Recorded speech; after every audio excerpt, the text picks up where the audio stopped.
হতে যাচ্ছে, গতকাল রাত পর্যন্ত এরকম একটা মেসেজ আসছে। সেক্ষেত্রে পটুয়াখালীতে একমাত্র প্রতিদ্বন্দ্বী প্রার্থী হয়তো একজন হবে, আপনার প্রতিপক্ষ। আর যেগুলো আছে সেটা ধরাছোঁয়ার বাইরে বলা যায়।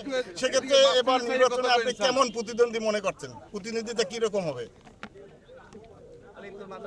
বিসমিল্লাহির রহমানির রহিম। আজকে 28শে ডিসেম্বর 2025, এই দুর্যোগপূর্ণ আবহাওয়া,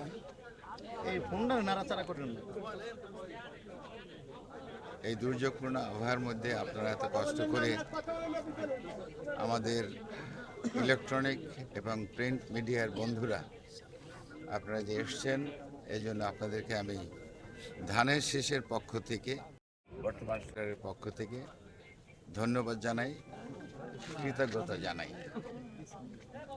আমরা আজকে এখানে এসেছি ডিসি মহোদয়ের অফিসে আমাদের ইলেকশন কমিশনের প্রতিনিধিদের সামনে আমাদের নমিনেশন পেপার সাবমিট করার জন্য, যেটা আমরা করেছি এবং আপনারাও সেখানে উপস্থিত ছিলেন।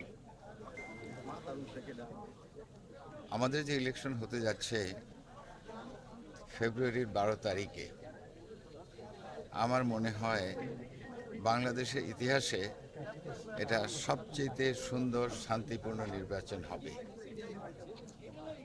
এবং আমাদের নেতা জনাব তারেক রহমান, উনি 18 বছর পর বিদেশ থেকে এসে উনি এই ইলেকশনের গতির মাত্রা আরও বাড়িয়ে দিয়েছেন।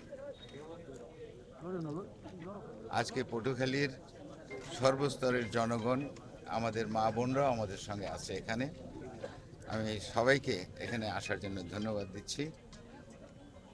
আমাদের এখানে বিএনপি সহ 8 জন ক্যান্ডিডেট আছে আমার জানা মতে। পার্টি বড় বা ছোট হতে পারে, ক্যান্ডিডেট পপুলার বেশি বা কম হতে পারে, কিন্তু যে 8 জনের নাম আমি শুনেছি প্রত্যেকেই আমি ব্যক্তিগতভাবে চিনি এবং প্রত্যেকেই অতি ভালো এবং জ্ঞানী মানুষ, ভেরি ভেরি পপুলার। আমি ওনাদের সবাইকে সুস্বাস্থ্য এবং মঙ্গল কামনা করছি।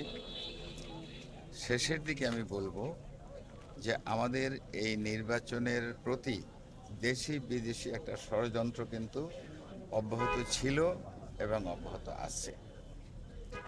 তবে বাংলাদেশের জনগণ জানে যুদ্ধ কিভাবে করতে হয় এবং নিজের অধিকার কিভাবে ছিনিয়ে নিতে হয়, এবং এই নির্বাচনের মাধ্যমেই আরেকবার এদেশের 20 কোটি মানুষ প্রমাণ করবে যে কিভাবে তাদের অধিকার তারা ছিনিয়ে নেবে বিদেশি সেই ষড়যন্ত্র পদদলিত করে। আশা করি আপনারা সবাই এই 20 কোটি লোকের সঙ্গে সঙ্গ দেবেন। আর